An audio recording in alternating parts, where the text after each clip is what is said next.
6 centuries after the birth of Christ, a barely known nomadic people emerging from Arabia were on the point of thrusting themselves into history. They will travel far beyond the limits of the desert to make their mark on the rich land of Europe and of North Africa. They were Arabs, the followers of a new faith, Islam. And 1 century later, this faith will hold sway over a large area of our world. They will threaten and conquer part of the Christian empire of Byzantium, of barbarous Europe, Spain, Sicily, southern France, and part of Italy, and of the newly planted Christian faith already dispossessed of some of its oldest strongholds.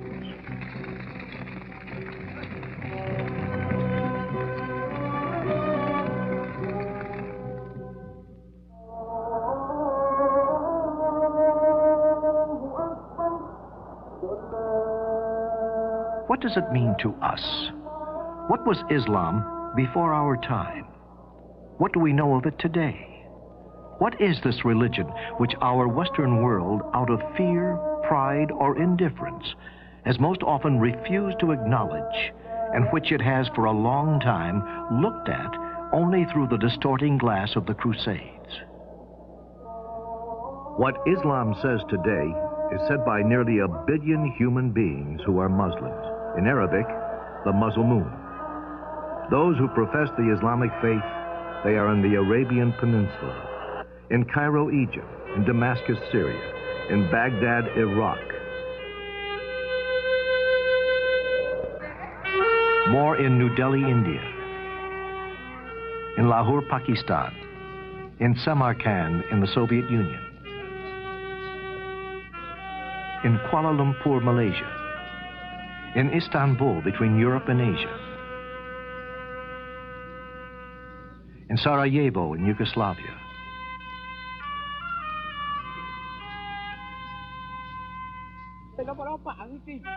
and likewise in Timbuktu, in the heart of Africa, in Paris, just as they are in the modern cities of America.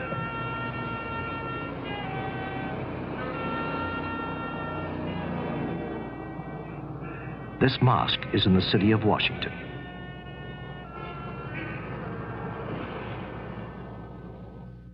Geographically, the Muslim religion reaches over an extensive portion of the earth between the Atlantic and the Pacific. Its frontiers are not sharply defined. Here and there, they are taking non-Muslim minorities, while even beyond them, the faith is spreading. Islam has conquered some of the most isolated deserts in the world, from the Indian to the Sahara.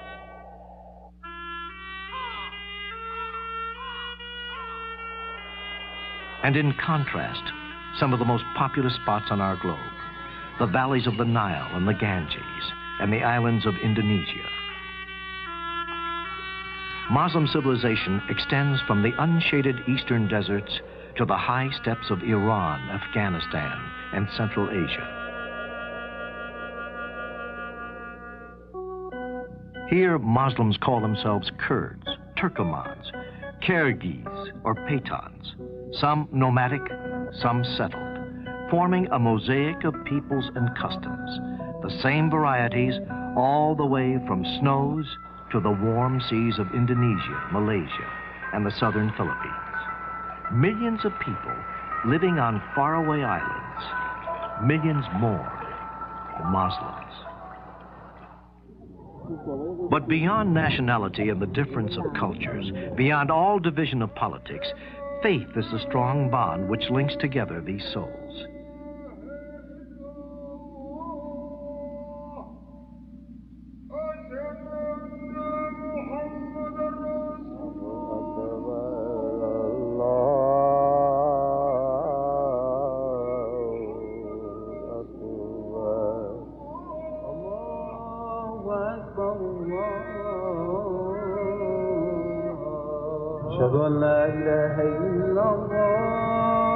At every moment of the day, there are Muslims somewhere in the world turning towards Mecca to pray.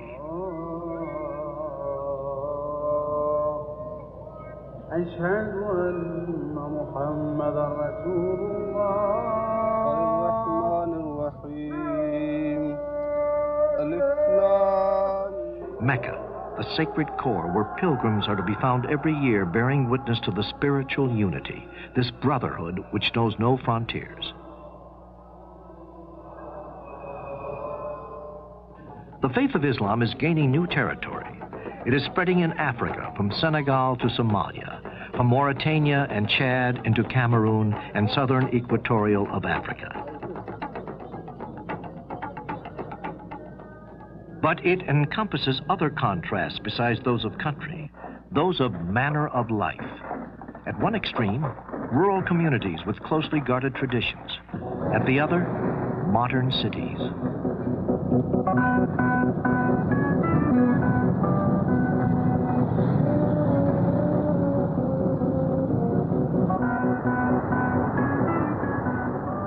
Progress.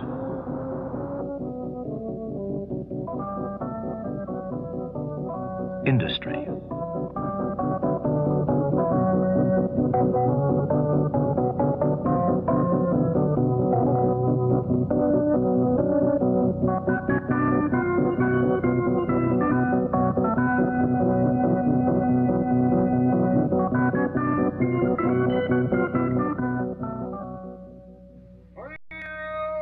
In some countries, Islam is the inspiration for every aspect of political life, as in Arabia, where the king is also the prime minister and commander-in-chief of the army, and where the sole source of the law is the Quran. Where and how God, whose prophet is Muhammad, has he revealed himself to man? Where did this civilization begin?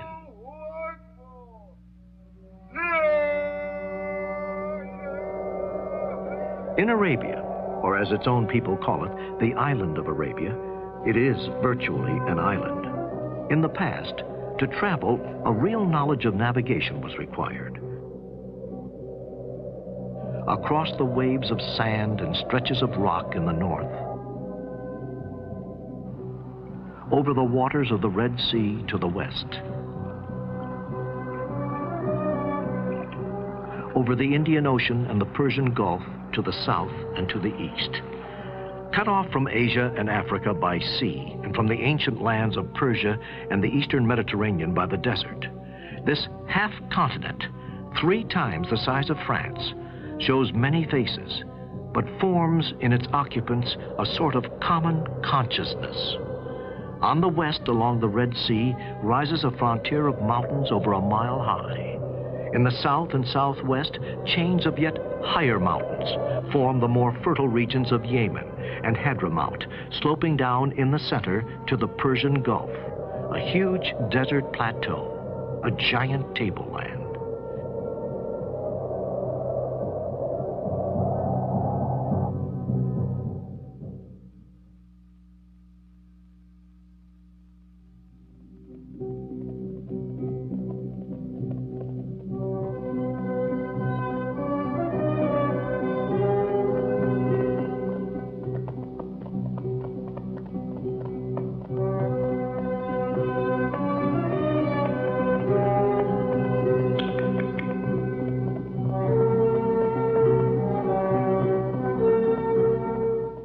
History already had numerous and long-established relationships with the settled part of Arabia. We find evidence of these contacts in the valley of the Nile. Here in Thebes in Upper Egypt, 35 centuries ago, lived Queen Hatshepsut, who sent out an expedition against what was then known as the land of Punt, situated on both sides of the mouth of the Red Sea. The story of the whole expedition is related along the walls of the Queen's tomb, the landings, the offerings, the welcoming ceremonies. In the south, close to the sources of the Nile in Ethiopia, archaeology has proved that people from southern Arabia crossed the Red Sea in the 6th or 5th century before Christ and settled here in the highlands of Ethiopia, which were in so many ways like the territories they had left. Here the Arabs established a great independent kingdom, more and more traces of which are being discovered each year. The greatest settlement of the Arab civilization in Ethiopia was at Aksum, the capital of the kingdom, which began Arab and became Ethiopian and Christian in the 16th century AD, a kingdom which was able to survive in complete isolation well beyond the year 1000. All these traces bear witness of what was certainly a great Arab civilization, which we know so little about. But it is not only stones that remind us. The memory of man as recorded in the manuscripts of Christian Ethiopia continue to describe to us the life of this Queen of Sheba, whose huge kingdom stretched along both sides of the Red Sea. She is the lady, as we are told in the biblical book of Kings, who gave a large quantity of spices and precious stones to Solomon. In craft, more imposing than these, but perhaps of the same model, the Red Sea carried men and products between Africa and Asia for many centuries. Across the sea, the trade was carried on, turning southern Arabia into a cradle of civilization.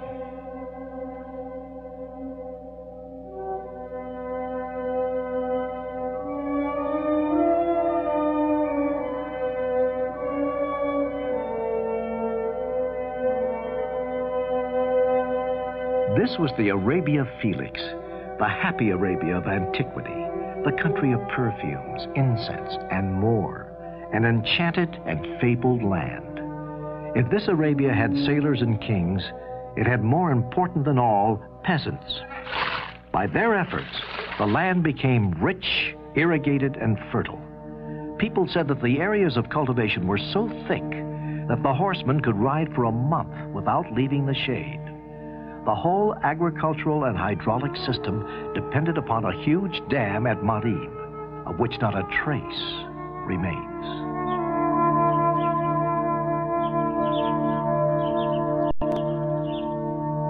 It is here at Sana'a, the capital of Yemen, that we can visualize what the towns of this old civilization were like. By themselves, these palaces of stone reveal the originality of the settled countries of the south, proud of their strength and their traditions. Here can be learned something of the golden age of the southern Arabia, before the coming of the prophet between 7th century BC and 2nd century AD. There were also fabrics, perfumes, and different woods, which the harbors, today seeming so modest, received from India and Eastern Africa. Gathered into the towns, these products were carried by caravans along the routes to Egypt, to Syria, to the Roman West, and to Mesopotamia. The vast trade from which southern Arabia was the starting point changed fundamentally the relations between the nomads of the center and the settlers of the south. The antipathy between two worlds, between two ways of life, gave way to an inevitable collaboration. The nomad could not do without the merchant, who paid him for the right of crossing his territory, and a merchant couldn't do without the nomad, who guided his caravans. Soon the ports and warehouses of the south were in touch with the great markets of the north, the city-states of Petra and Palmyra, centuries at the gates of Arabia, nudging the economic and cultural borders of the Mediterranean.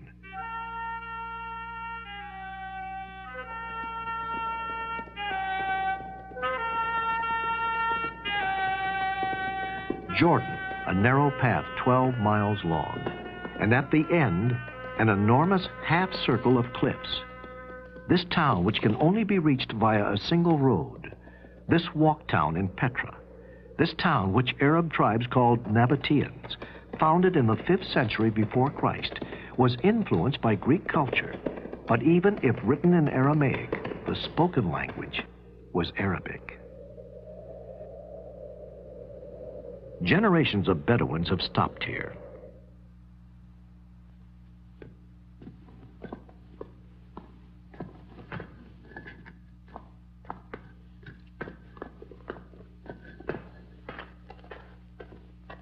These temples, these stores, these tombs, these ruins bear witness to the busy life of a large town. A caravan port, Petra, became the capital of an Arab merchant state, which redistributed the produce of the East throughout the Mediterranean. Rome objected, made sure of her control over the town, and then absorbed it for good under Trajan in the 1st century of our era.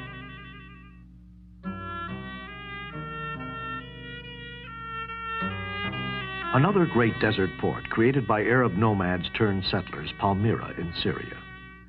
At the crossroads of routes coming from the south and the east, itself a relay point on the route to Central Asia and China.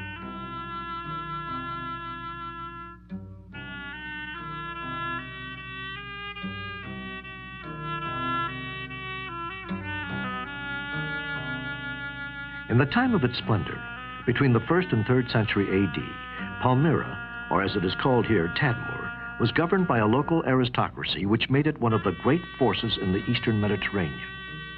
The history of Palmyra, which ends with Queen Zenobia, in Arabic, Zainab, is that of a merchant aristocracy which believed it could rival Rome and Persia.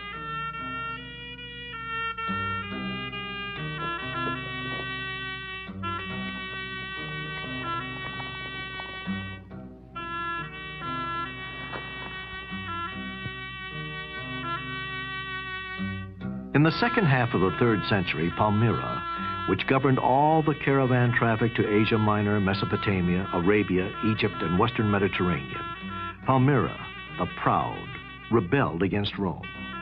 A few overwhelming victories, and then the Roman war machine reacted.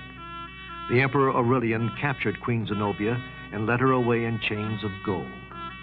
Nonetheless, it is in relation to Persian and Roman empires in its context of politics and international trade of those times that they began in Central Arabia, in the area of the Red Sea, the economic ascendancy of a country called the Hejaz.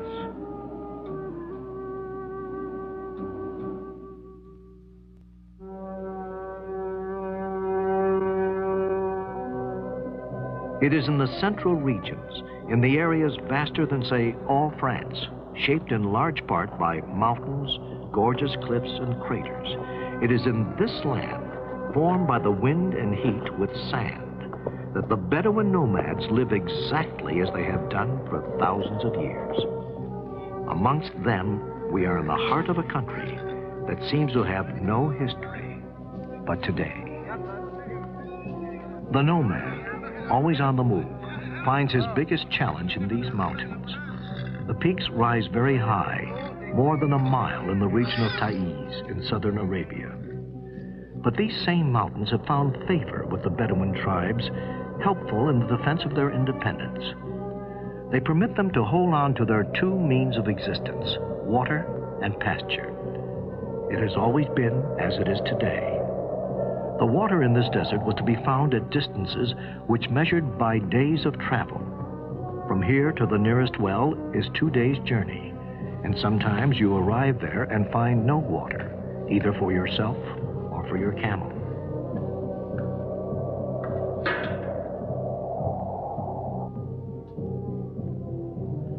Bedouin pasture land, scanty pasturage, which to us appears to be as arid as the rest of the desert.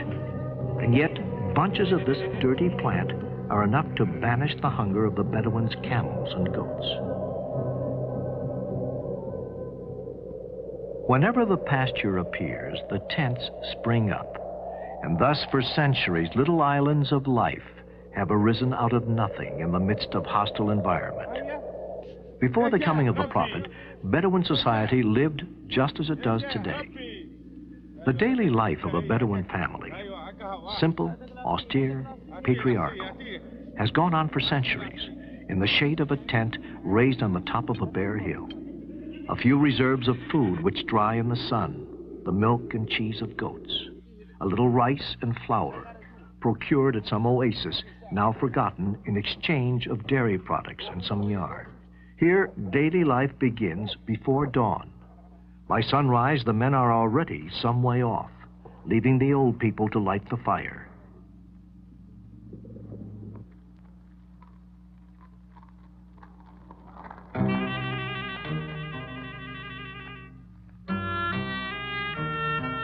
And the women to make the bread.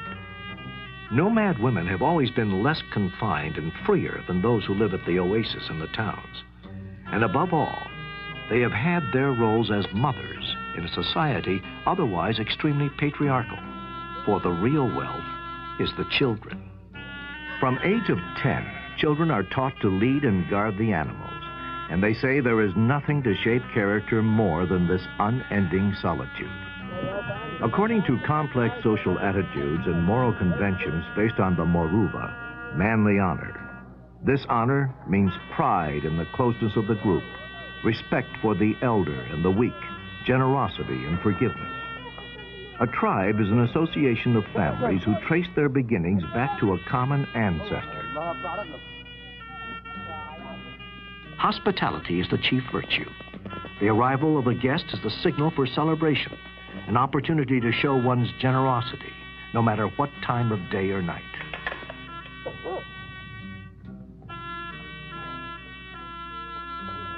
By unanimous and unspoken consent, they acknowledge the authority of a sheikh, a chief, chosen from among themselves. The sheikh has no force at his disposal, only his moral influence and his skill in speaking for everybody in the clan can make his authority prevailing.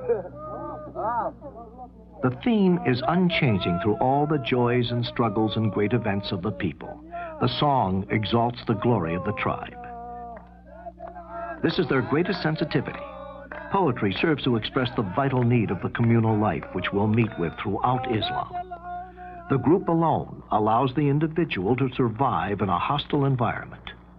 Loners and outcasts are rarely met with, and those few are inevitably led to a life of solitude. Listen to one of them, the old poet Shan Para. How many weary days did I live through in the merciless heat without shelter and its drags, before my tribe finally banished me forever and condemned me to perish in solitude. Here am I, brought down to nothing, tormented forever in the midst of the desert. Do not bury me. I do not want the sands to heap over my head. Thou, O wind, blow over me and release me from the spot of the sands.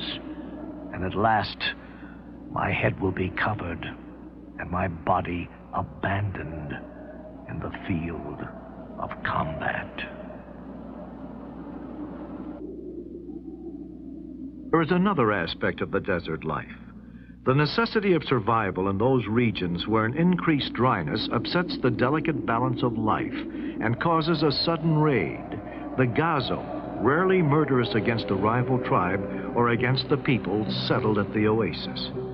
These oases on the fringes of the desert, where some nomads have settled to enjoy a secure way of life guaranteed by the water.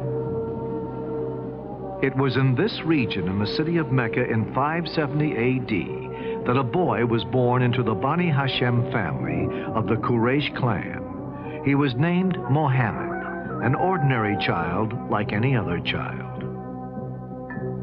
Muhammad lost his father Abdullah and his mother Amineh very early in childhood. He was raised first by his grandfather Abdul Muttalib and then by his uncle Abu Talib.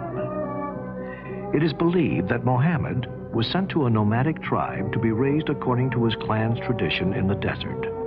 Like this child, like these Bedouin children, the young orphan was carrying on responsibilities like other boys in the Bedouin tribes, looking after animals and performing other duties.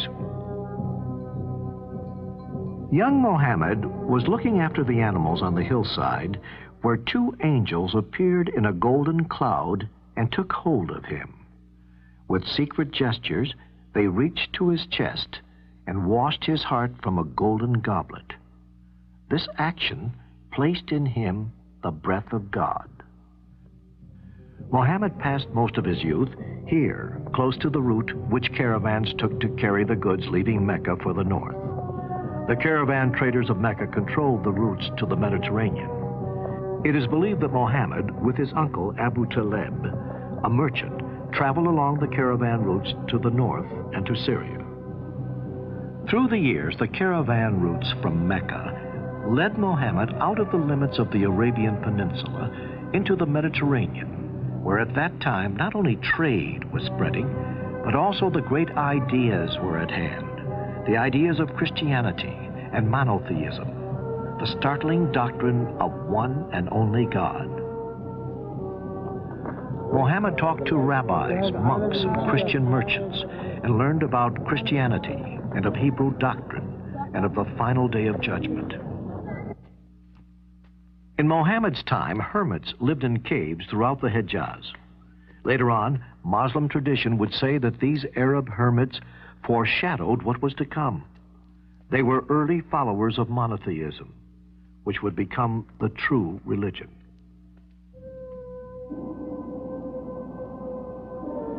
At age 25, Muhammad was a young merchant whose wisdom and honesty had already won him the nickname Al-Amin, the trustworthy. He was unlettered, but sophisticated. Khadija, a rich merchant widow, had heard of Muhammad. She asked his cooperation. Muhammad led her caravan to Syria and brought back goods to be sold in Mecca. Khadija heard admiration from the other and more experienced caravan members about him.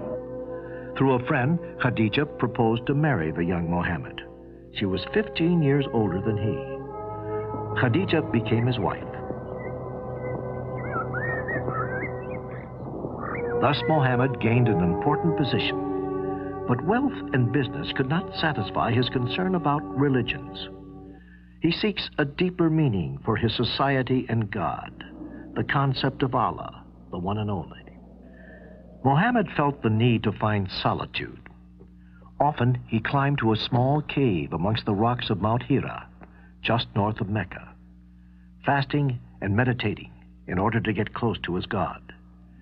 In the light of what he had learned, the old pagan idols of Arabia looked shameful.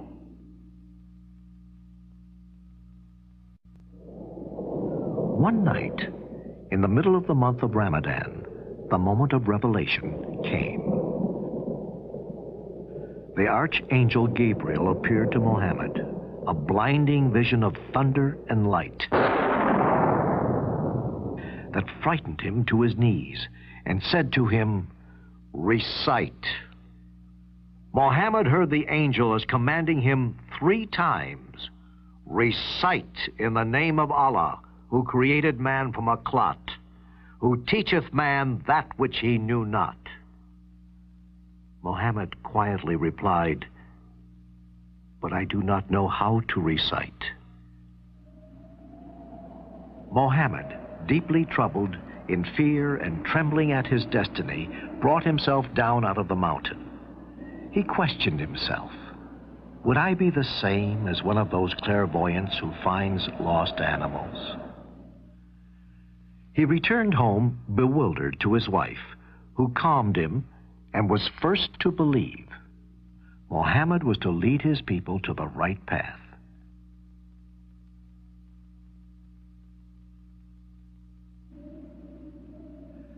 For 3 years after this day, Muhammad returned to Mount Hira, and the revelation continued. It was clear to him that the voice was a messenger of Allah, the Supreme Being, the God of Jews and Christians, the creator of everything, the creator of stars and sky, mountains and seas, moon and heaven, and man, who must appear before Allah on the day of final judgment. At the time, the Kaaba was dedicated to many gods, the chief of which were the 3-in-1, Allat, Uzza, Manat. Muhammad begins preaching to his people. Kaaba is a sacred house built by Abraham, the prophet of one God, the father of Jews, Arabs, and Christians. It must be cleansed of man-made idols.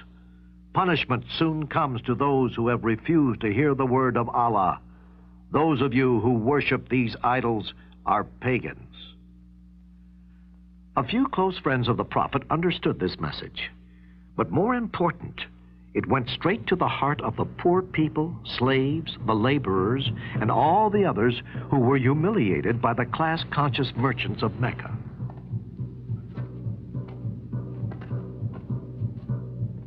Meccans are threatened. They react harshly. Muhammad has discredited their gods and called them pagans. And most of all, he has threatened their pocketbooks. Muhammad says, a moral life is a life which a man uses his wealth for a just cause, and the wealthy and powerful must give to the poor and oppressed. Man should not marry to more than 4 wives at the same time, and must treat them equally and respectfully. Women have the right to inherit property. The rich must pay taxes to the poor, and no one should lend money for profit-making. The Meccans received these messages as threatening ideas. The merchants and the rich men of Mecca, whose great source of income was the Kaaba with its old idols, were afraid to lose their benefits. They decided to plot against Muhammad. Time and time again, openly, Muhammad and his followers were harassed. Meccans were afraid to kill Muhammad because of the powerful Quraysh clan who might revenge him. But the increasing harassment had threatened Muhammad's followers. In addition to these problems, now his wife, Khadija, dies. Muhammad gathered his followers quietly and told them to leave Mecca.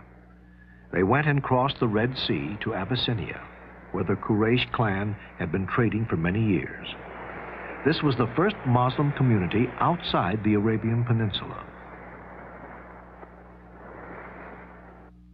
Lonely and sad, Muhammad prays to his God at Kaaba. Suddenly, the archangel Gabriel appeared again, took him up, gently placed him on the wing of a fabulous creature, among other angels, flew him to Jerusalem, and then lifted him up into the seventh heaven, where Muhammad spoke to the past prophets Abraham, Noah, Moses, and Jesus. The angels brought him back to Kaaba, where Muhammad proved the truth of messages of other prophets. But Mecca was busy plotting against Muhammad, and each tribe took part in a conspiracy to kill Muhammad and his followers. It was a time for yearly pilgrimage to Mecca. Yathrib, an oasis 200 miles to the north, had already heard of Muhammad's messages of brotherhood.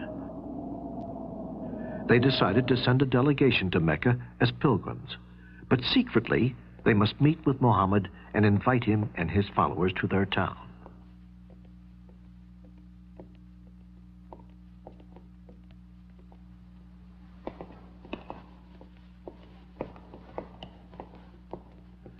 The delegation met with him secretly.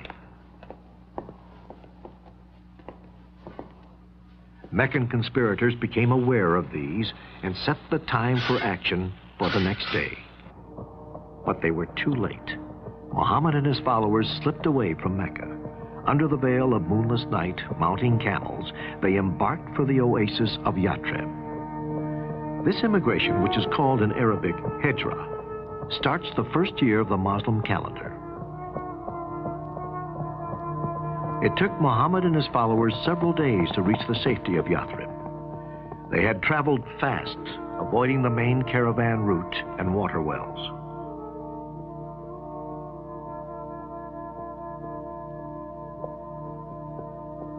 People of Yathrib were alerted of his coming. A small band of Muslim converts living at the oasis were waiting for him. When Muhammad arrived there, they shouted, "He has come! He has come!" Tears staining their cheeks. They offered him their homes, but Muhammad said, "God will guide my camel to a chosen spot." His camel stopped and kneeled near a small barn. Here Muhammad, with his own hands, with help of his followers, built the world's first mosque. From then on, the oasis at Yathrib became known to the world as Medinat al-Nabi, City of the Prophet, or simply Medina. Around the extraordinary personality of Muhammad, the small Muslim community began to flourish and became a political force. Muhammad marries and has children. The revelation continued and was written down. These revelations form the Quran, the Muslim holy book.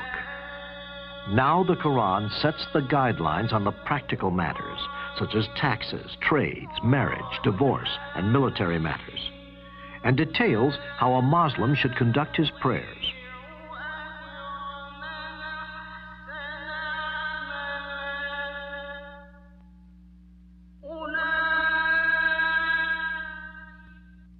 Allah commands Muhammad to make a war against non-believers. The first target was the annual caravan moving south from Damascus. 1,000 camels full with goods. The Meccan merchants were forewarned of the Moslem plans, and they rushed in reinforcements to defend the caravan.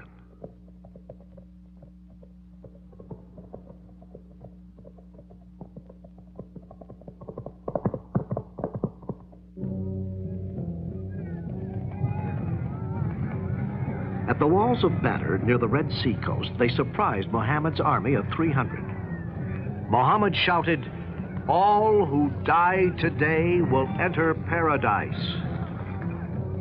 Outnumbered 3-1, the Muslims fought bravely and fiercely and triumphed. A year later at Mount Uhud, near Medina, the Meccans retaliated.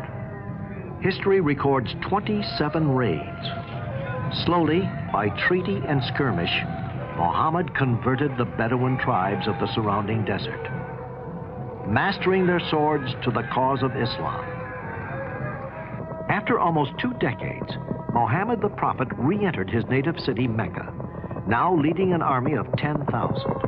Mecca was surrendered without a fight.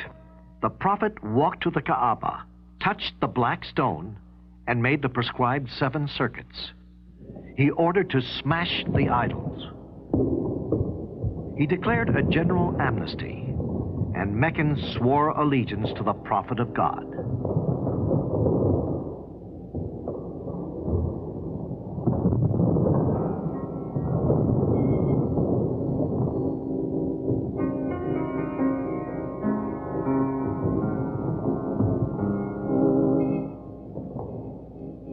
Mecca joins Islam, and Kaaba becomes the holy shrine of Islam.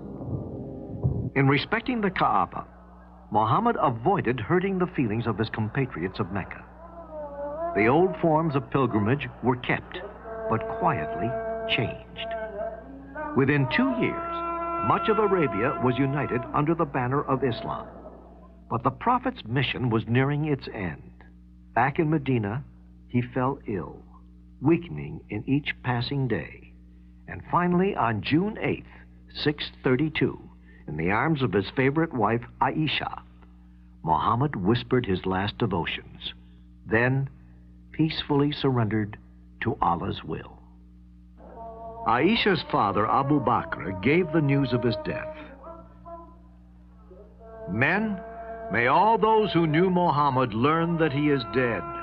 May all those who worship the God of Muhammad know that he is alive and immortal."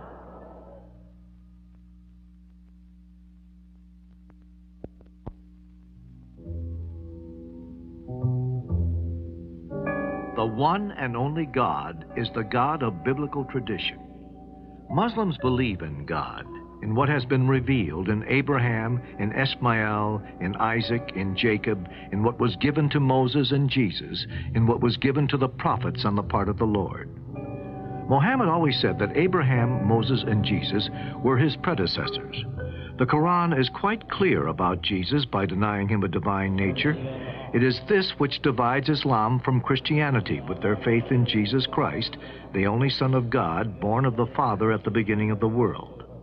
In effect, through the Quran, God says God cannot be penetrated. He has no offspring.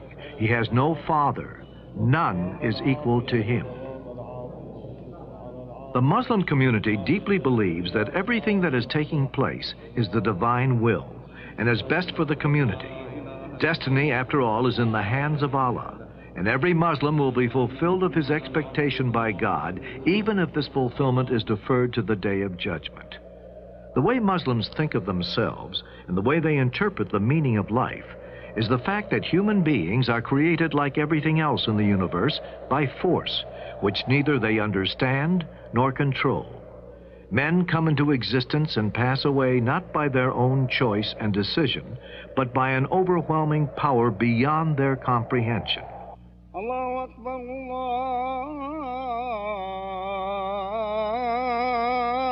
Allahu Akbar. Ashhadu an la ilaha illallah. Ashhadu an la ilaha illallah.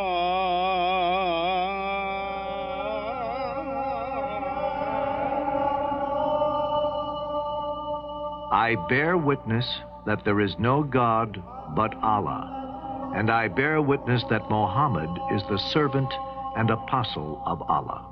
The profession of the faith, the first pillar of Islam, means to believe that there is no God but the divine supreme creator of everything.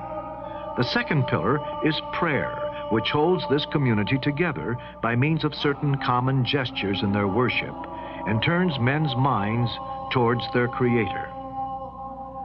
Islam has fixed the number of daily prayers at 5. Dawn, midday, afternoon, dusk, and evening. Prayers are said in bare feet, with the face turned to Mecca. But these prayers are said only after the compulsory rite of purification. There are no altars in the mosques. Its minarets and domes stand over empty spaces which hold the mystery of God. A niche indicates the direction of Mecca, and so of prayer. Sermons or readings from the Quran are given from the pulpit. Islam has no priests. Every believer is himself face to face with God. Anyone can lead prayer or preach, however little the community judges him to be worthy and able. As the center of prayer and the meeting place for the whole community, a mosque presupposes a city life all around it. And so a mosque built today in the heart of the city reminds us of what the prophet foresaw in the beginning. His word addressed to the people of the city, the tradesmen, craftsmen, and workers.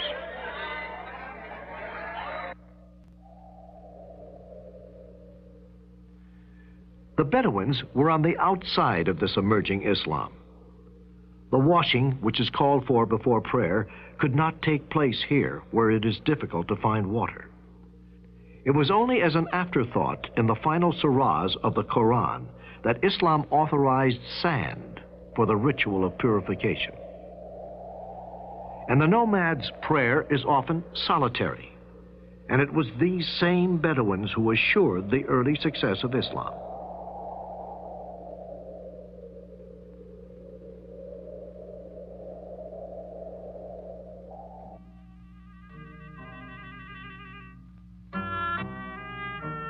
The third pillar of Islam, unquestionably, is almsgiving. O believer, give out in alms whatever is the best of your possessions. It is good to give alms by the light of day, but to give them in secret is better and brings greater forgiveness. Empty squares and empty streets. This is a town in Islam which is usually busy, but which we have arrived at during the month of Ramadan. The fourth pillar of Islam is this month of fasting, more faithfully observed than Lent in the Christian world. It requires the faithful to refrain from food and drink from dawn to dusk, in spirit of sacrifice and purification, and out of respect for this month, when the revelation came down to the earth for the first time.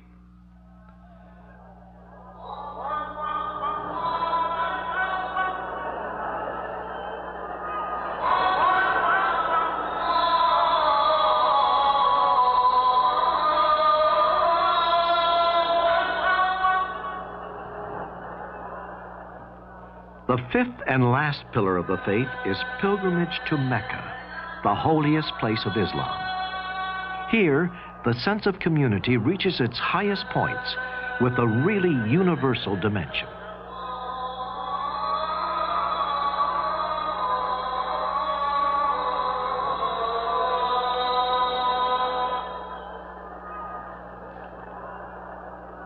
Looking at this crowd, so mixed in nationality, culture, and wealth, we have to put to ourselves a question. How has Islam kept this unity for 13 centuries? This belief in the soul of God, of whom Muhammad is the prophet. To Islam, it was Abraham who built the Kaaba and placed the first house for the true God. Some rites in this pilgrimage also carry the memory of Abraham. There is the night before reassembly of pilgrims at a place called Muzdalifah. The pebbles they are looking for will be thrown at 3 rocks tomorrow.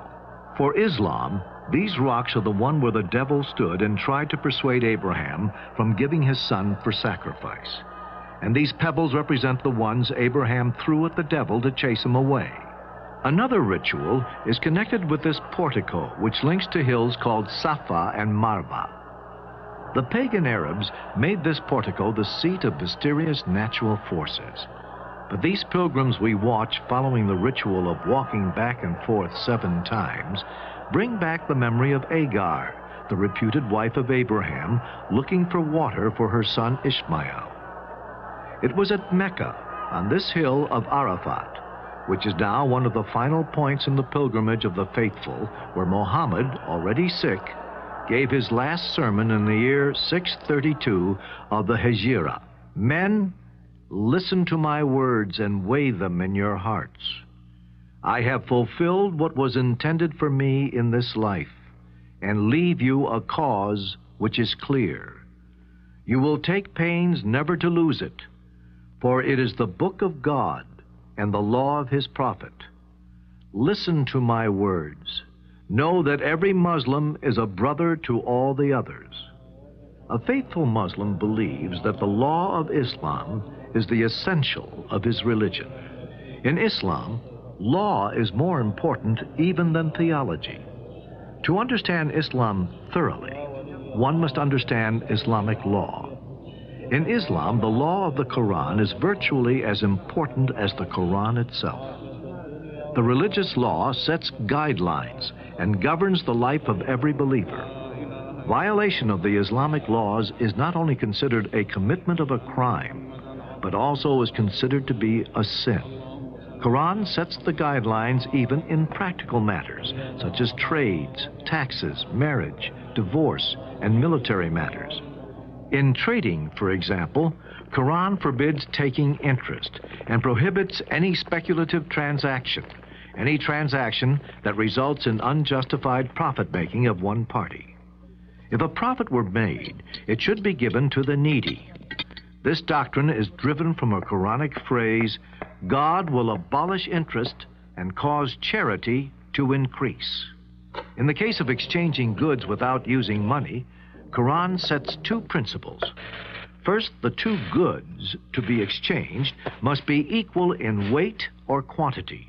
And second, there must be no time delay in exchanging, because it is possible that during the interval, the value of one good might fluctuate, and this may result in loss for one and profit for the other party. In tax matters, the Quran is very clear. As the 3rd pillar of the faith, every believer has to pay zakat. Zakat is not a kind of tax that governments levy on the public, but it is an act of monetary worship. The Quran has generally mentioned zakat after prayer and has enjoined it as an important foundation of the divine religion, which has been the creed of the former prophets in all ages. The great moral and spiritual benefits that accrue from the institution of zakat for the Muslim society and mankind at large can become possible only if the payer practices it as an act of benevolence and worship and does not regard it as a mere tax. The Quran also gives guidelines for upgrading the women's status in the society. For instance, a man is permitted to marry up to only 4 wives at the same time, but he must treat them equally, and women have the right to inherit property. In the case of divorce, Islam does not involve a complicated or a long procedure. The grounds for divorce in Islam, however, are more liberal than in the West. They are not limited to proven adultery or cruelty or long separation. The couple may apply for separation simply when they realize that they cannot live together happily for any reason. When divorce is completed, the wife has to wait a certain period of time after separation from her husband by death or divorce before she can remarry. This waiting is to determine whether she is pregnant from her ex-husband before she remarries, and thereby guard against confusion of the paternity of the child, but also to give the woman an opportunity to relax and somewhat forget her former association. The Quran also sets guidelines for alimony. A A divorced husband has to pay for the full maintenance of his divorced wife for the full waiting period. This period is 4 months and 10 days for non-pregnant women, and in case of a pregnancy, until the child is born. In the case of custody of children, Islam prescribed that the mother who is not incapacitated by a mental, moral, or religious cause has the first right to custody of her child, boy or girl, until the child reaches the age of 7, when the right of custody reverts to the father. The father has to support the child until such time as he can manage by himself, if a boy, or gets married, if a girl. A girl does not have to earn her own living. Her support is the duty of her father until she marries.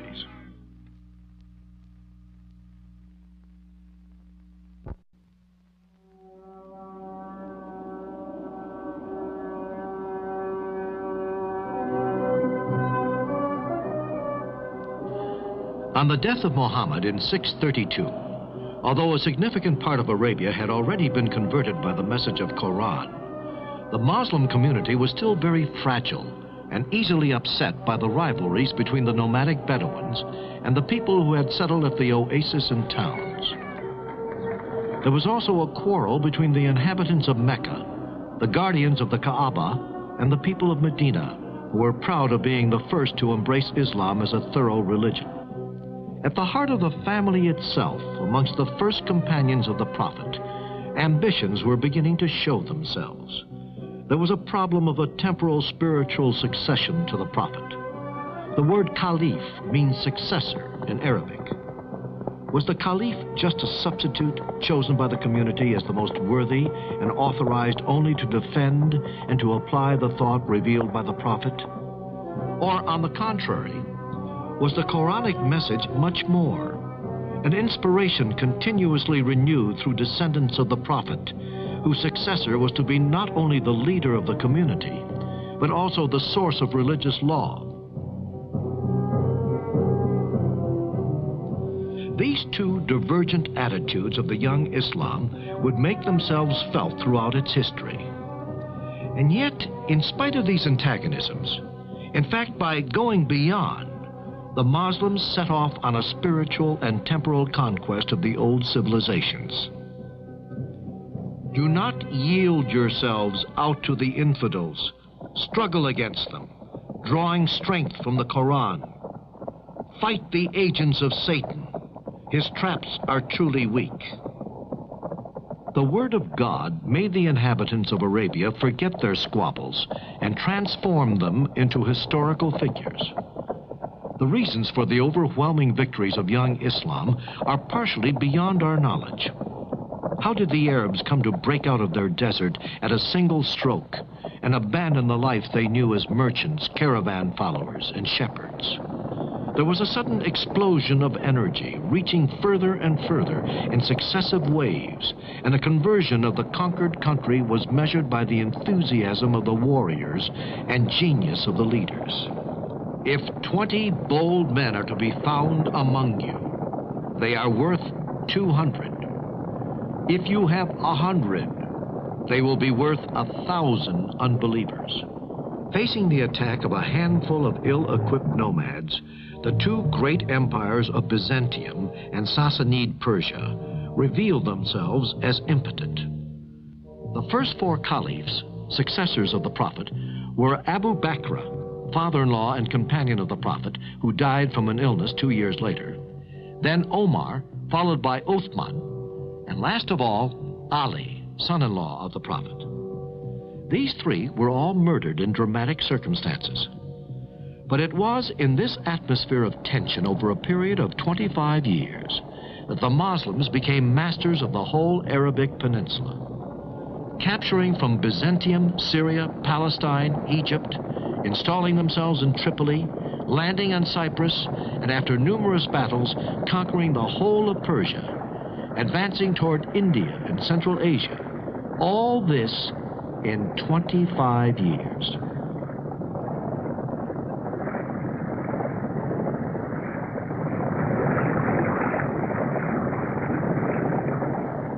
To account for such extraordinary successes, the High Middle Ages finds no explanation other than divine will. For some, the invaders were the supernatural forces of the Antichrist. For others, they were judges sent by God. Certainly, the religious element must not be underestimated. The new faith, praising its disciples' struggles and promising them victory or paradise, played a determining role. We shall grant a reward without limit to whoever fights along God's road, whether he be killed or victorious. But the rapid collapse of the Persian Empire and the Sassanid dynasty and the retreat of the Byzantine Empire is also accounted for by their own state of impotence and degradation. Here are the ruins of a Byzantine city. If such mighty walls were overcome, and if so many monuments like these were smashed down, it was because the advancing Arabs sometimes found only shadows defying them. The empires against which the turbulent young Arab armies of Islam measured themselves concealed behind their facades of power the far advanced weakness of a very sick body, undermined by social inequalities and religious squabbles, and these were made worse by the authoritarianism of its princes. Moreover, these two great empires had been exhausting themselves in skirmishes and wars for many generations, capturing and recapturing the provinces which Islam was about to take for good. The local populations were very quick to greet the newcomers as representatives of a more just society. For the peasants of Iran, oppressed by the Sassanid aristocracy, as well as for the common man of Asia Minor and Mediterranean Africa, harassed by the vicious taxes of Byzantium, Islam meant a relief after centuries of misery and exploitation. By the grace of God, you have become our brothers, while you were once our enemies. May you form a community with us. Poor man speaking to poor man. They recognized each other and understood each other, having already been acquainted since the time when the Arab shepherd, caravan driver, or merchant had lingered on the outskirts of the cities. Nonetheless, during the final years of the first period of conquest, Islam went through a particularly dramatic crisis, which left scars behind which could be seen for centuries to mar unity. After the murder of the third Caliph of Islam, Uthman, in his home at Medina, 656, Ali, cousin and son-in-law of the Prophet, found himself inheriting the Prophet's mentors. Although Ali was easily able to defeat partisans, encouraged by Aisha, one of the Prophet's widows, at the so-called Battle of the Camel, he was obliged to come to understanding with the head of the Umayyad clan from Mecca, who was the Arab governor of Syria and Egypt. They later took over the caliphate after the murder of Ali in 660 and introduced the dynastic principle into the succession of the Prophet.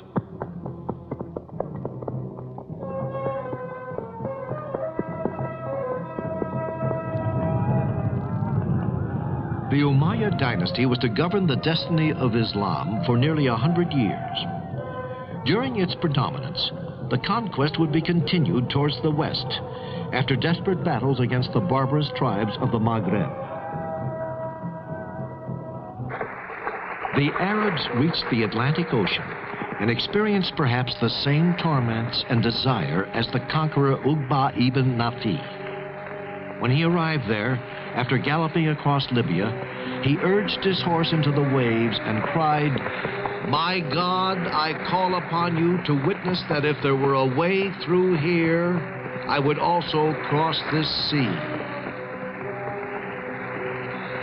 From Morocco, with the help from the Berbers, the armies of Islam crossed into Spain, and from there they penetrated into the valley of Rhone and as far as Poitiers in 732.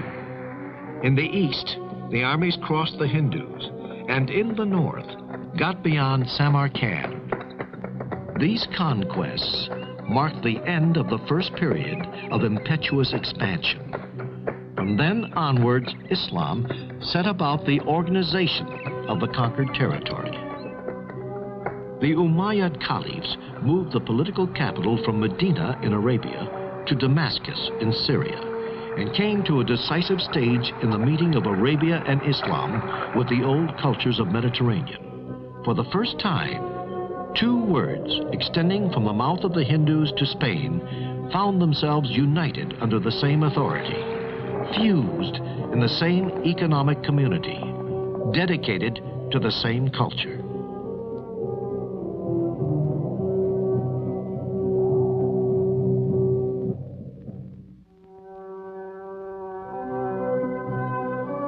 The first result of this new Islam in the years after the conquest is the building of cities. Cities everywhere, always bigger, always more of them. The Muslims from Arabia, at the end of their long gallop across the desert, set up miles of stone. With these men, the old cities took on new life, and new cities arose on the earth, either replacing ancient capitals fallen into ruin, or growing up where there was nothing before, to create new and important centers of Islam's trade and defense.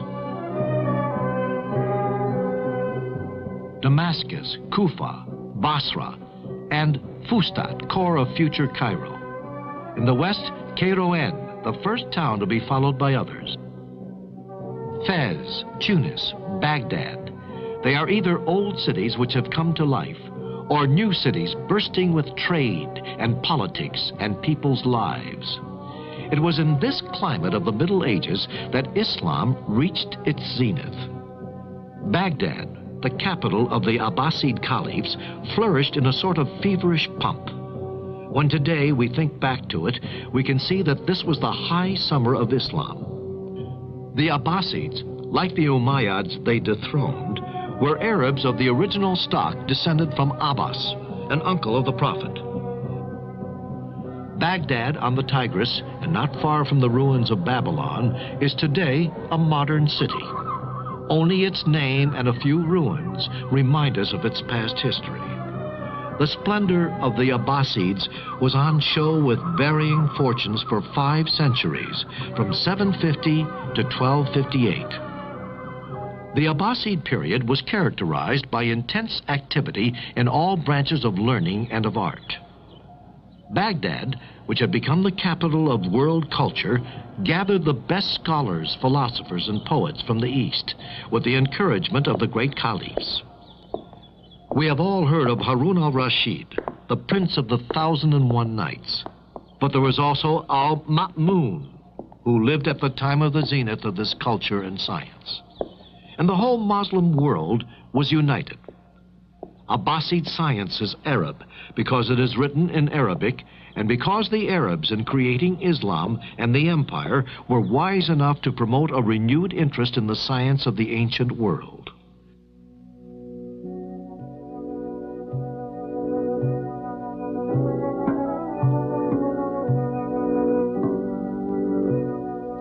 A symbol of these great assemblies is the Treaty of the Fixed Stars by the great astronomer and mathematician Khwarizmi, an Arabized Persian who lived in the 9th century. In the work of Khwarizmi, there was something new, 0, and the numerals we call Arabic, or as the scholar himself called more correctly, Indian. But before everything else, Khwarizmi is known as the inventor of algebra and logarithmic tables.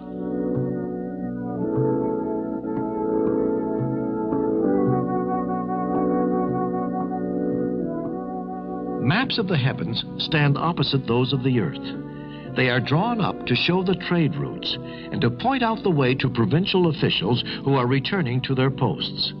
But they were also drawn from sheer scientific curiosity.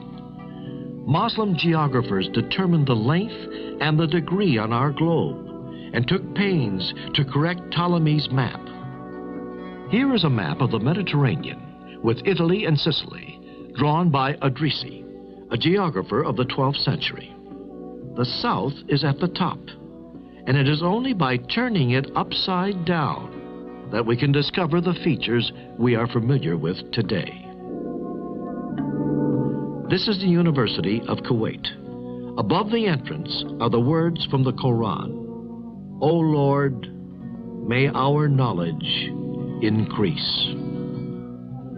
All Muslim universities, from the most modern to oldest and most glorious, keep fresh the memory of the great discoveries in science, in philosophy of the medieval Arab world.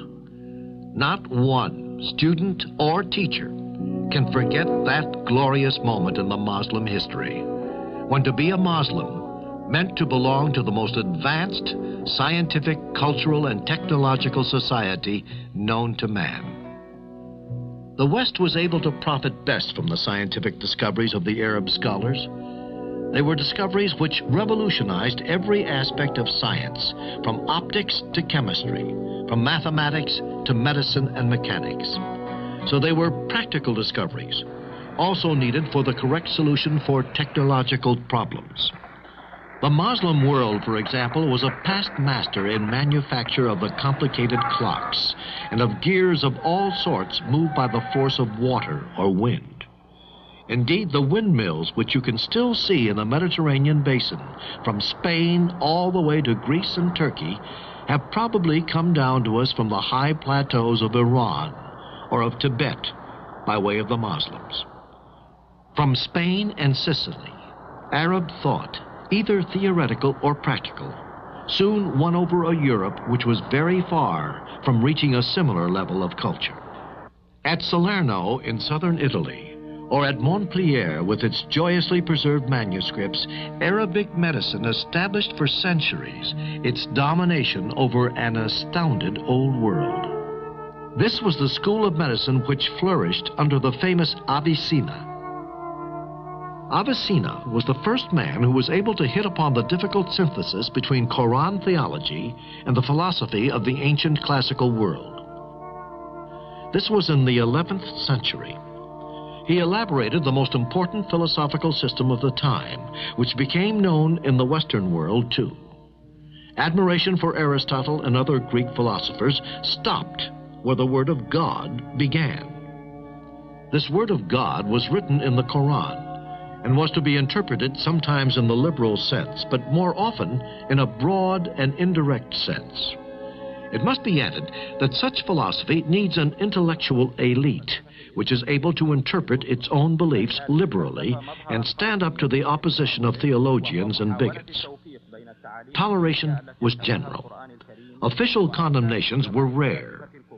These verses of Omar Khayyam, the great Persian poet of the 12th century, are a proof. Why did our Creator, when he made the world and adorned it, then yield it up to the power of death? If the work was good, why slatter it?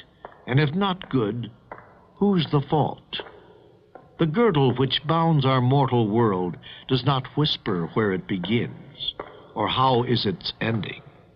On that matter, no person has spoken a word of truth, and no one knows our beginnings or our fate.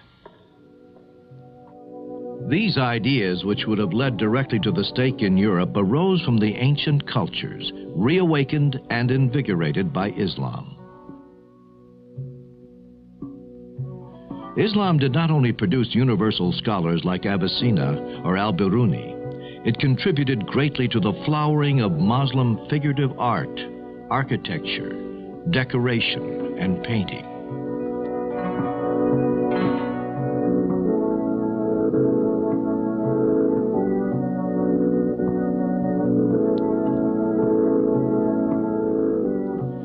When you speak of Muslim architecture, you immediately speak of international art.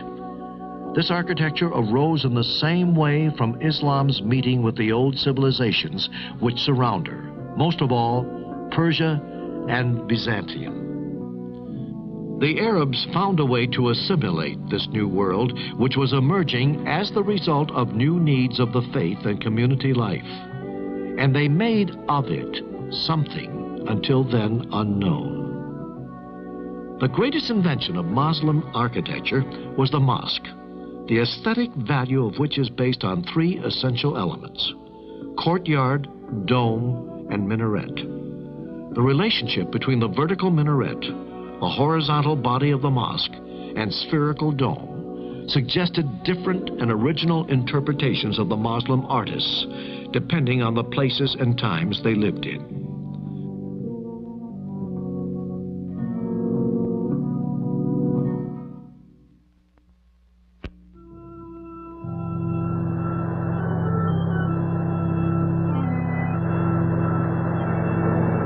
Starting from Morocco in 716 and helped by Berber troops, the Arabs shut off the Mediterranean and crossed over into Spain. They were commanded by Tariq ibn Ziyad, whose story gave a name to a giant rock, Jabal Tariq, which became Gibraltar to our ears. Undermined by rebellions and dynastic squabbles, Spain broke apart. For a time, the Muslims were even across the Pyrenees in the south of France near Marseille.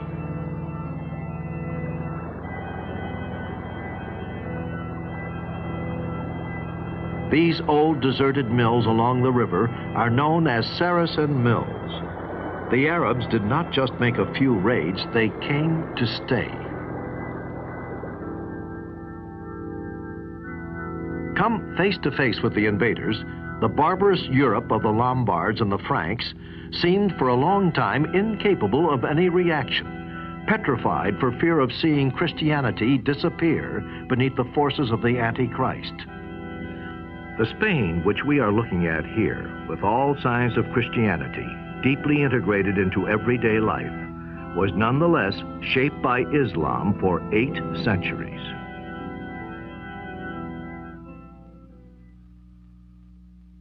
The conquest was easy. The first route was towards Seville and Cordova, through the valley of the great river, the Wadi al-Kabir, known to us as the Guadalquivir.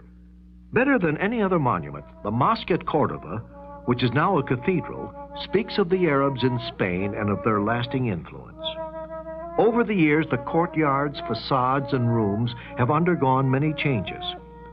So the mosque, cathedral, is like a great book open to show us the vicissitude in taste, in political and economic power, and in faith. But we must go inside if we really want to sense the Arab past of Andalusia. Built in the 8th century by a descendant of the Umayyads of Syria, the Amir Abd ar-Rahman, the mosque was continuously enlarged and decorated by his successors. In these double arches, rising from the columns and tracing up 2 different curves, you can see a symbol of the union of the arts of the West and the East, brought together to contemplate the mystery of God. This Muslim Spain was called by the Arabs Andalusia, Al-Andalus, an Arabic reference to the Vandals who lived in Spain. The Tower of Giralda in Seville was one of the greatest glories of Muslim Spain, and also signaled the beginning of her decline.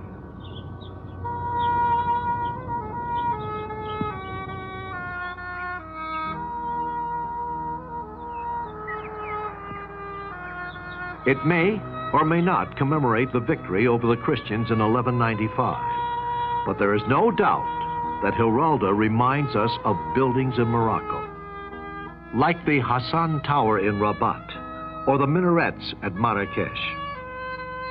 And it was from Morocco that the warriors set out who were summoned to defend Muslim power in Spain against the Christian kings of the north, who at the beginning of the 11th century had undertaken the reconquest of the peninsula. This was the time of decision. The warriors from North Africa returned, but not only to defend Islam and fight the Christians. They came too to bring Spain back to the right path. They believed she had become decadent and forgetful of the Prophet's teachings. In 2 waves, one from Western Sahara and one from Atlas Mountains in Morocco, these Muslims overran North Africa and Spain in the 11th century, backing up the earlier Arab victories. But Spain had changed. She was no longer a country and had become a province governed from Morocco. Rabat. Here was to rise the greatest mosque in the world, the mosque of an empire which wanted to unite North Africa and reconquer Spain.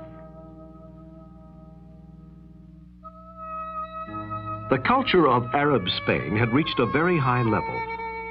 From this period dated the careers of the saints and scholars known throughout the world.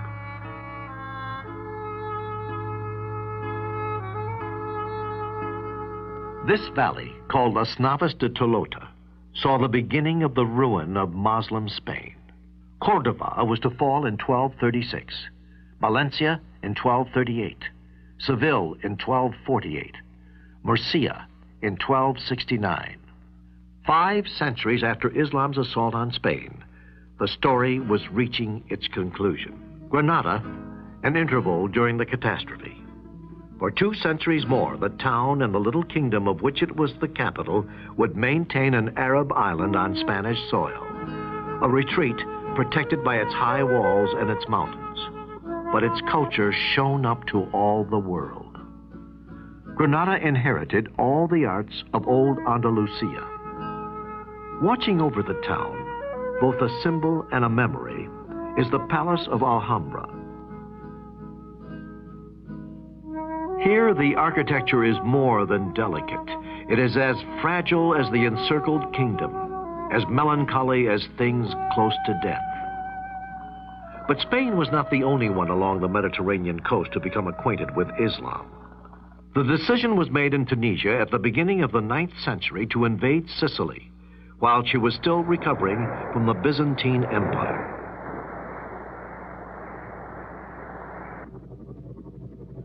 The expedition was set out. 2 centuries were enough to make the island a beacon of culture in the Mediterranean.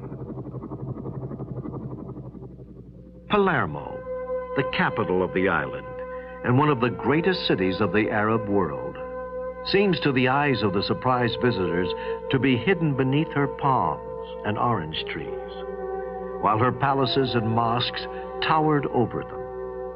For many years in Arab history, the name of Sicily conquered, enriched, and then lost. The palaces of Christian Normans had Arabic names and decorations.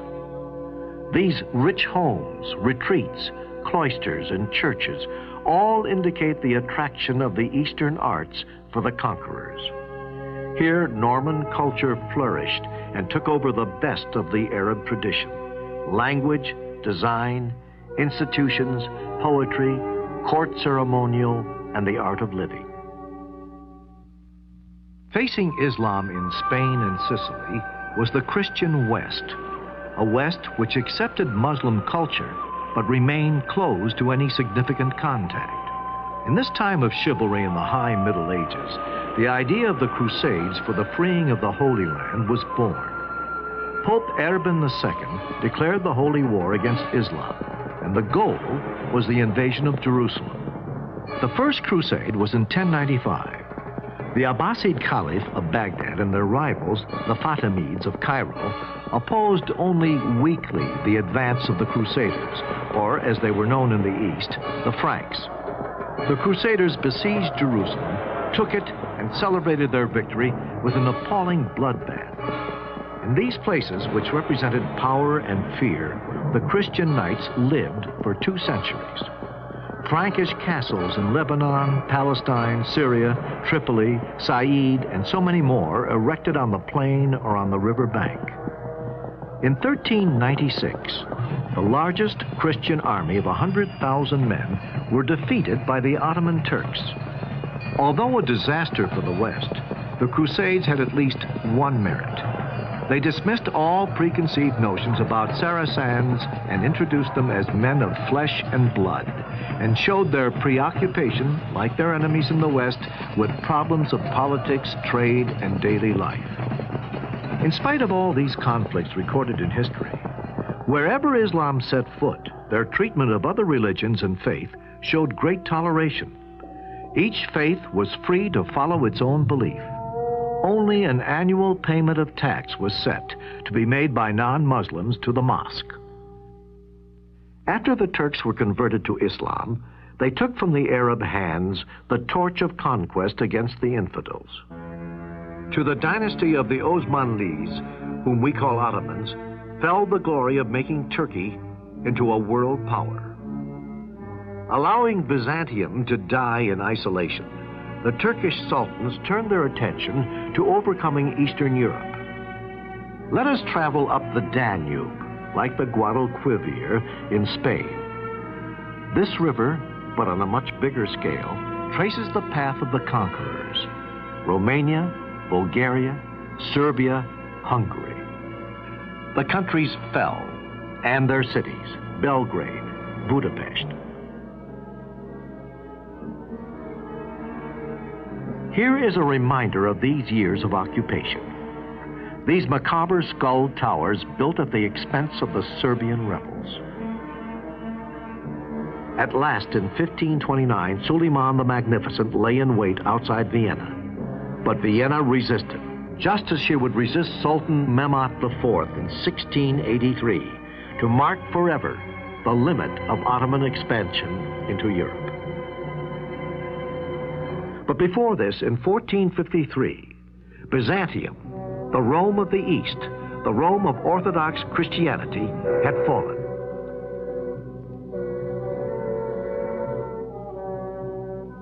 The violence of the conquest has been forgotten. Islam as a civilization left behind enormous traces on the continent of Europe. For several centuries, the different faiths have mingled, bringing about the peaceful relationships which are the only ones that can ensure the peace of the world.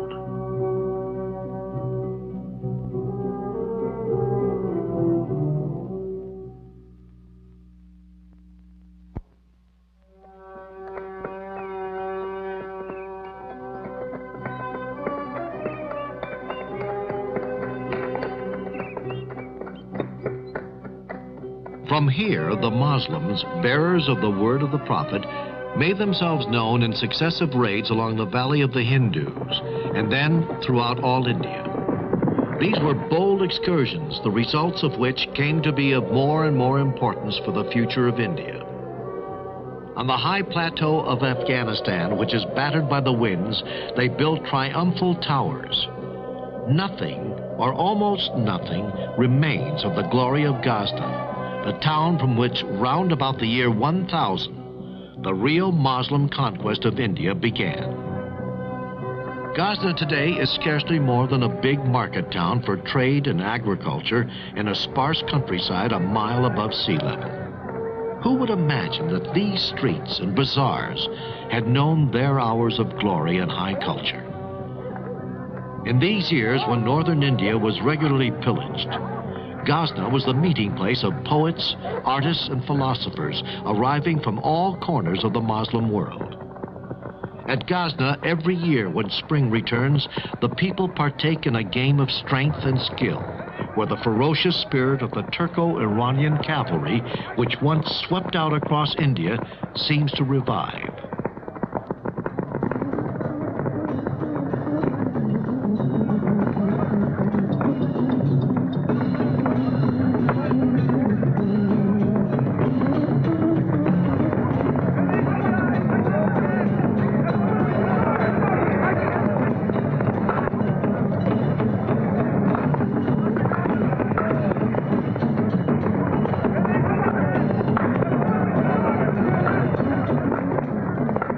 Persia, after the Muslim conquest of the 7th century, took great pains not to break with its past.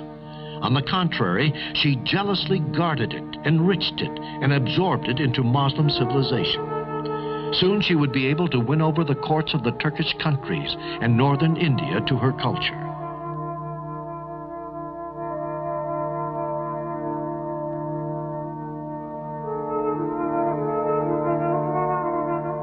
Pagan Persia and Islam, Iranian culture and the Arab Quran, art and dance, poetry and Turkish traditions, they all make up a mixed and adventurous culture. Impeccable warriors they may have been, but all the same, the invaders of India were not ignorant barbarians. The attacks on India were often just raids, after which the aggressors went back to their mountains in the northwest.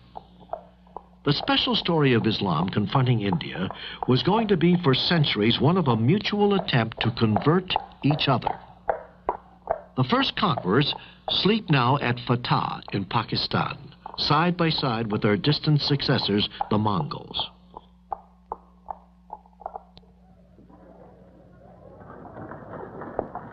There are more than 200 million Muslims in Pakistan and India today.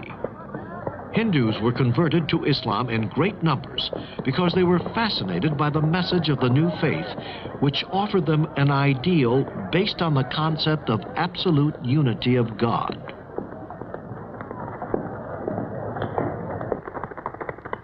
The idea of equality of all men in their religion was also very important. Wherever Islam won through, the ridiculous and inhuman caste system which have humiliated the Indian people burst apart. Except for the northwest and the northeast, which were to become Pakistan, and where there were many conversions, Islam recruited principally from the middle classes, which had everything to gain from a strong and immense empire: craftsmen, merchants, and scribes. Below them, the world of the peasants remained unchangeable, poor and fanatically attached to its Hinduism.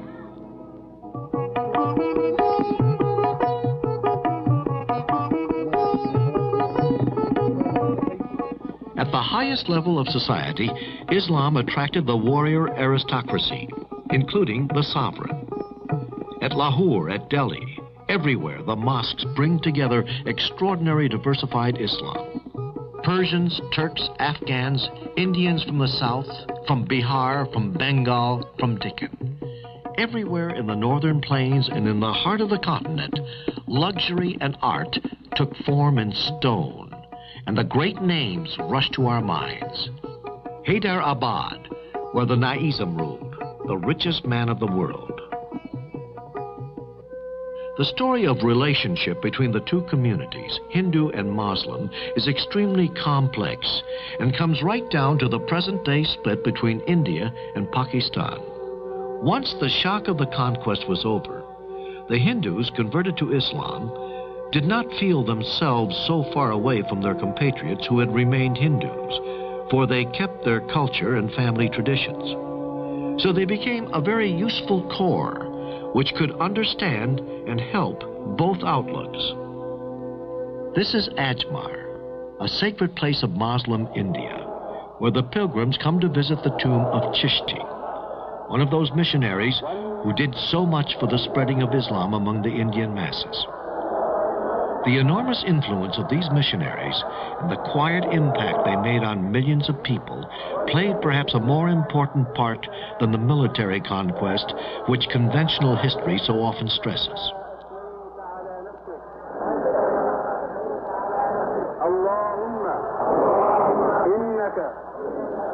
We know that the infidel may not approach Mecca, but here at Ajmer, he worshipped side by side with the Muslims.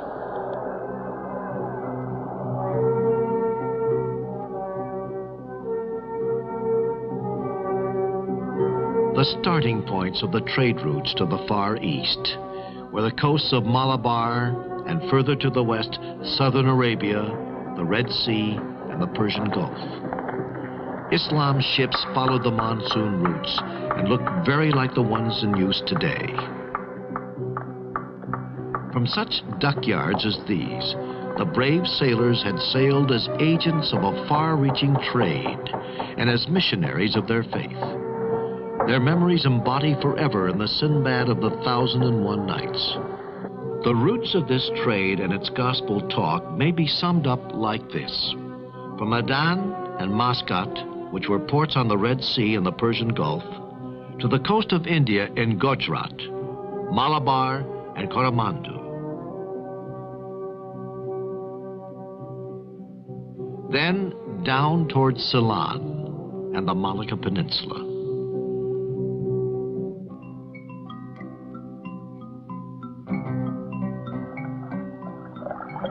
Muslim families live in the port of Hong Kong.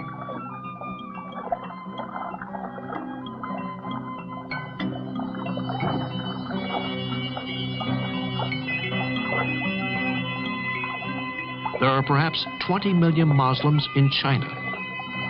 Some came into contact with the maritime trade. Others in the north and interior were affected by Islam ventures into Central Asia, or by the merchants on the Silk Route.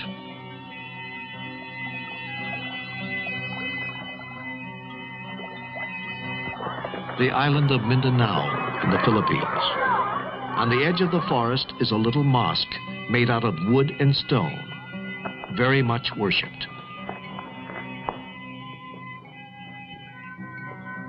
This is Talax Angay, the most easterly point Islam ever reached. By starting from centers like this, Islam ensured itself of a peaceful conquest of the archipelagus. But if a time was to come for scholars and missionaries in the Far East, Islam continues to be most noticeable in the person of those who led the way, sailors and merchants. Active and enthusiastic, but not torn apart by theological arguments, but skillful and compromise, these first Islamic missionaries knew very well how to reconcile the beliefs of Islam with very old local customs. Their success in business had taught them about people.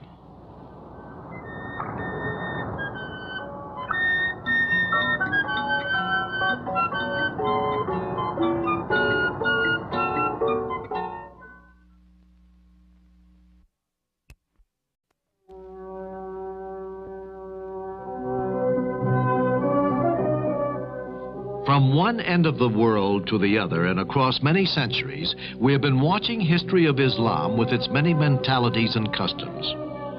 Islam is a religion, but also a way of living. It represents a whole procession of people we think of as being far away, but who have, all the same, woven many strands into our own history and culture. Our journey has shown the strength of the expansion, led first by the Arabs and subsequently by the Turks as they spread their faith. The luxury of the courts contrasted with austerity of the desert. There was power of the empires, the vitality of trade, the buzz of city life. Cordoba, Samarra, Istanbul, Mongol India, and hundreds of other reminders had shown us the magnificence of an art and civilization which were so often far in advance of the rest of the world. So now there are two questions. Why did this civilization so tragically bend under the military, economic, and cultural pressures whenever Europeans set foot? And what would be the future of the Islamic countries? Africa could perhaps give us the beginnings of the reply to these questions. It is really here where colonialism has sometimes gone as far as to impose the victor's language that one can perhaps grasp through Islam, the double dilemma of development and national determination. We must go back over the history of Islam in Africa.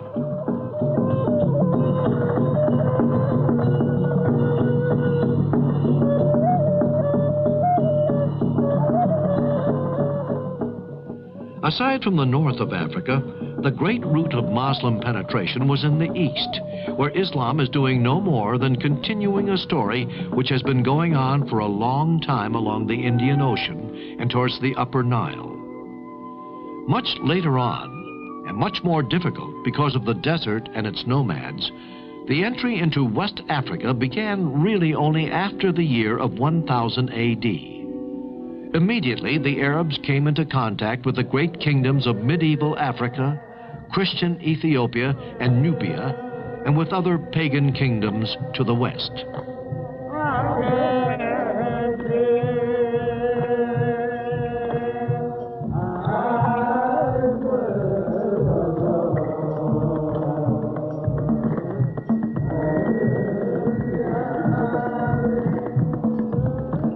In Western Africa, on the other hand, they had complete success.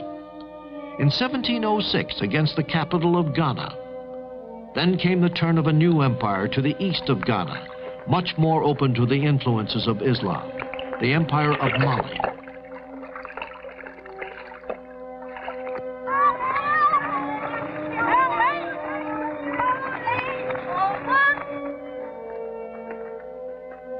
Timbuktu, linked to the Niger by a canal cut through the desert, had its days of splendor in the 14th century, when its riverbanks were crowded with boats and its streets with merchants and scholars.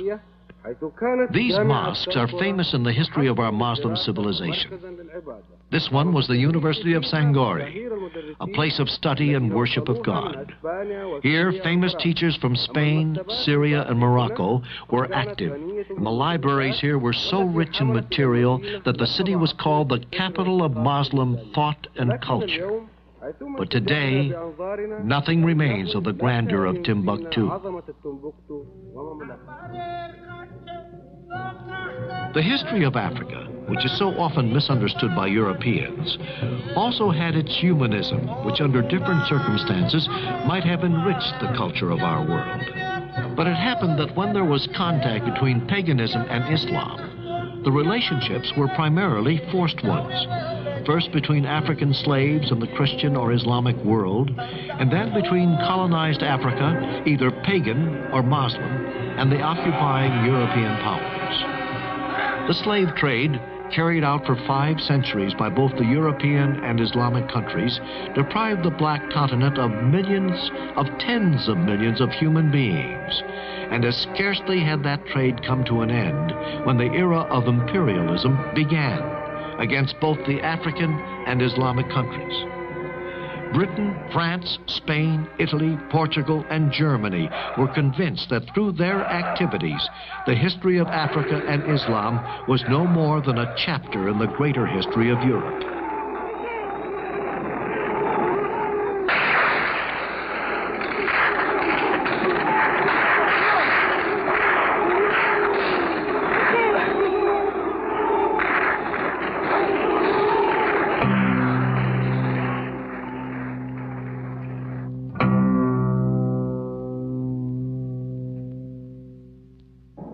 So Africa today, aware of its own history, faces the dilemma of foreign intervention.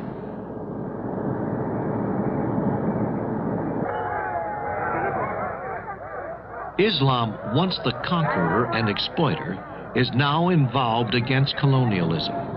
And it seems likely that Islam's influence will be of increasing importance. Abidjan, in the Ivory Coast. The Muslims are our brothers. That's all. What the Arabs and Muslims did in the past doesn't matter now. The vicissitudes of faith are over. The Muslim peoples and countries are our friends. They have the same problems of poverty and development as we do, and the same enemy, the new white colonialism. So our struggle is the same. These memories of a tragic history overcome are to be found everywhere. Let us give illustrations, one in Africa and one in America. The island of Djiba in Tunisia is at the head of one of the old routes into Africa. 2 different children, 2 children who are brothers, run together to the sound of drums of Galala. Galala is the name of a region in Djiba where a community of African origin lives, which was at one time liberated by a Muslim saint. He is buried in this mosque and is feted once a year by a procession of brotherly union.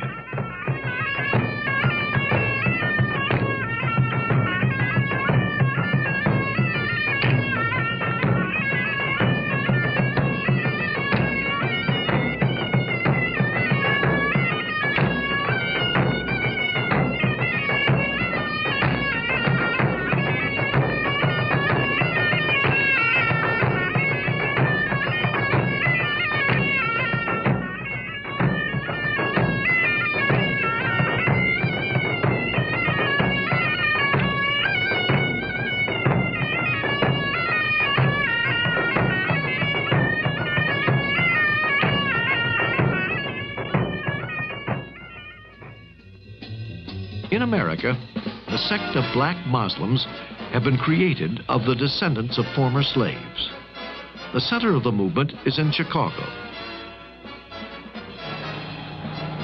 The message of Islam is spread through all the black community by the weekly papers. American Muslims have farms and greeneries which supply supermarkets with good natural food anyone can want. The thing you couldn't find in these modern places would be alcohol and poker cards, which, as we know, are contrary to their religious beliefs. These initiatives, springing of real dignity, have allowed the black Muslims to see the number in their community grow all the time. Following the routes of conquest and trade, Islam has continued to penetrate the African continent. We Muslim traders stop in villages and little towns where we win respect and friendship. We try to give an example of dignity and to demonstrate clearly, by means of an orderly and respectable life, that to be a Muslim is reason to be proud, whether you are facing Europeans or Africans not yet converted. Once upon a time, the missionary traders were Arabs. Now we are all of us Africans. So the job is still easier. Brothers understand each other better. And in fact, today, Muslims represent 40% of the cities of black Africa.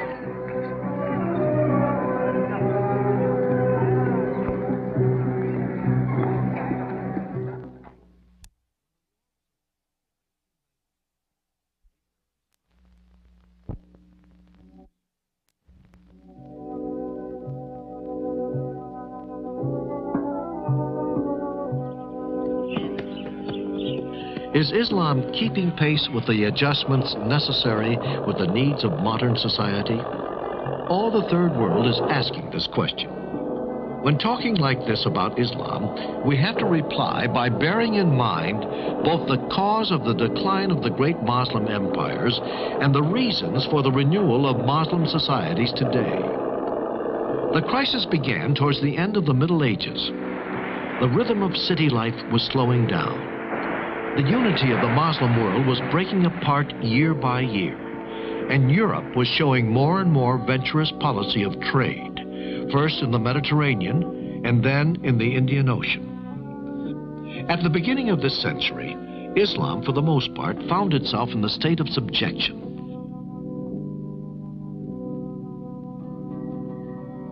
After taking a back seat in the world's history, Islam today is free, after struggles which took various forms. The impetus to independence and the form it took depended in fact on the type of colonial domination and on the degree of culture and economic development. But everywhere the battle for liberty went on in the name of national identity, sometimes with the added weight of Islam. And this nationalism very often took the form of holding up before the foreign power the very principles which she preached herself: liberty, equality, the right of the people to determine their own way of life, their own culture, and the use of their own resources.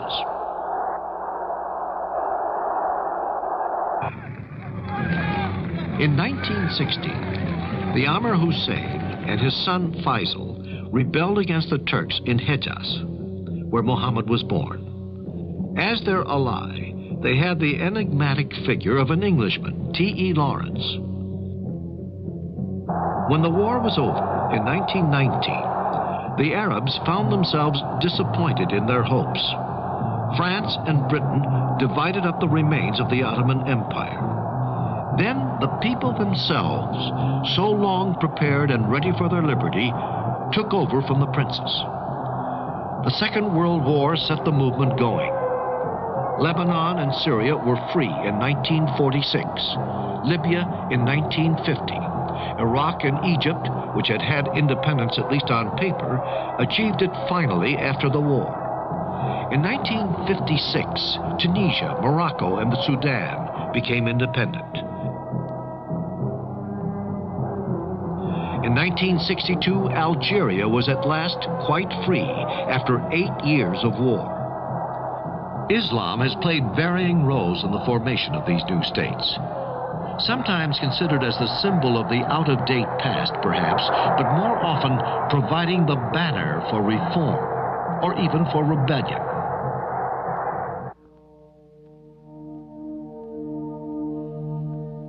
the plains of Arabia, the legendary desert, and the most modern of treasures, oil.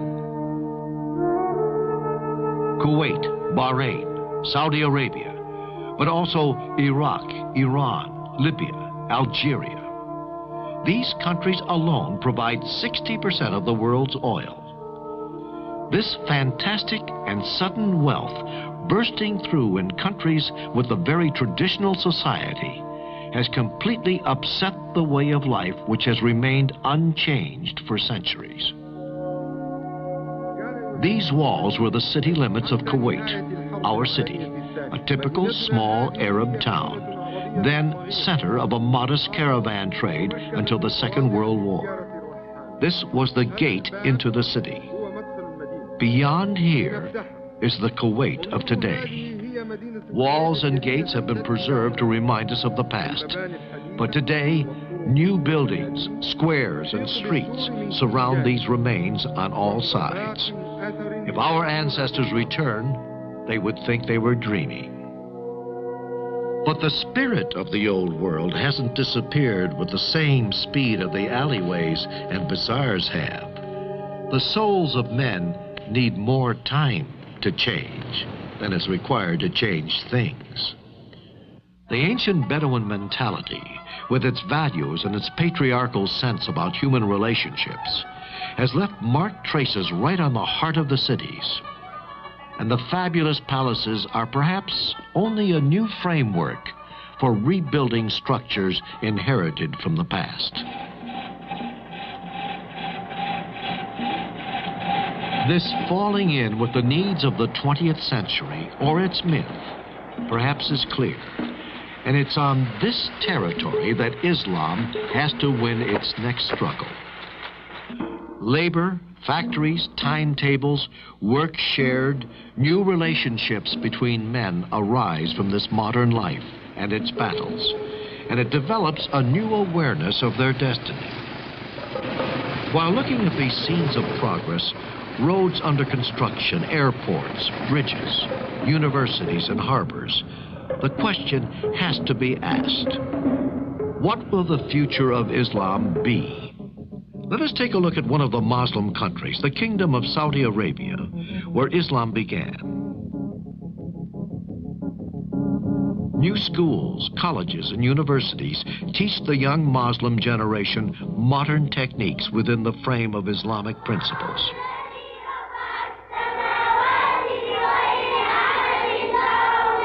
From early age on, the children are strong in their faith for the benefit of themselves and the society. These are the teachers, nurses, doctors, and the scientists of the future. Although advanced industries are flourishing, modern methods and machines do not alter the enduring values of Islam. Modern medicine, which has derived so much in the past from the fundamental discoveries of Arab physicians and surgeons, is now universally available.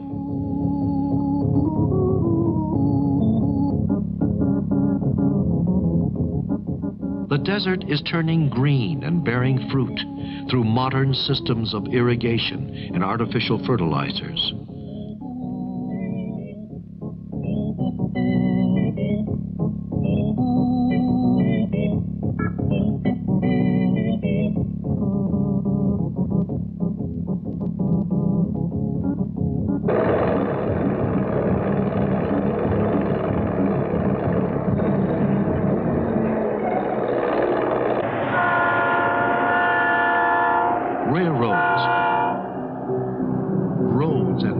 Of highways throughout the desert and mountains, now connecting all the cities and towns of the neighboring countries.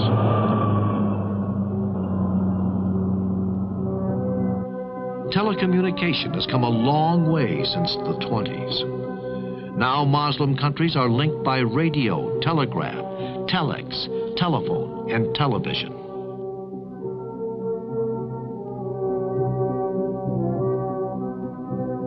Permanent Earth satellite stations throughout the Muslim world, the Pan-Arab Satellite, serving Arab nations from Morocco to Iraq, with headquarters in Riyadh. This is the headquarters of Saudia, the airline of the Kingdom of Saudi Arabia in Jeddah, the nerve center of the entire organization, with ticketing and reservation section and sophisticated computer system for day-to-day business and long-term planning, countrywide and beyond.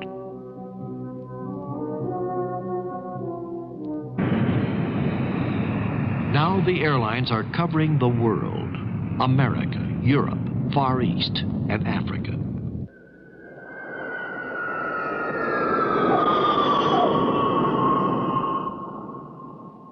One thing is certain. With the stimulus of progress, Islam, like Christianity, will change its face, and in doing that will change the culture of which it's the bulwark. But it is not only the universities. Everywhere amongst the people, there is an enormous quest for knowledge. Today, the youth of Islam is going to tackle the world with the same enthusiasm which once urged their fathers onwards to conquer. A double enthusiasm for freedom and faith. Today, their union includes nearly 1 billion people who, through the Quran, affirm their membership in a single community. In many professions, these people are conscious of a certainty. It is a certainty which came to them in the 7th century, but which remains of value as a guiding principle for life and as a light for the future until the end of time, no matter how modern the world. There is no divinity but God, and Muhammad is the prophet of God.